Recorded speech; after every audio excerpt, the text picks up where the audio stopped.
Hi, my name is Dante Migone-Ojeda, and this is the work that I've been making recently, and sort of the direction that my work has been headed in. I'm dealing with making physical the visual language of separation in my work. I've been thinking a lot about what like the realities of separation mean for lots of people.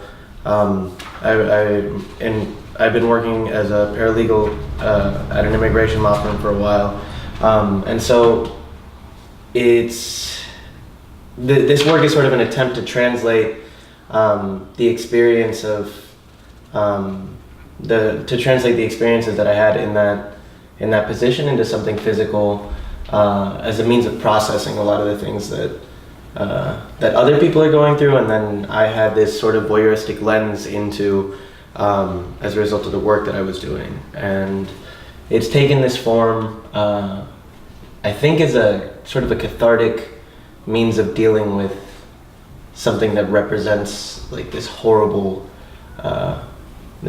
space for so many people. And the other work that I have in the show is right over here. And these are really sort of an interesting thing for me in terms of my own personal history, because my background isn't just in art. I also have this background in physics, and so I've been thinking a lot about the heroes that we have in the field of physics, and the idea that all of the heroes that we have in this field sort of got together in the middle of the desert and created the most horrifying thing that mankind has ever seen.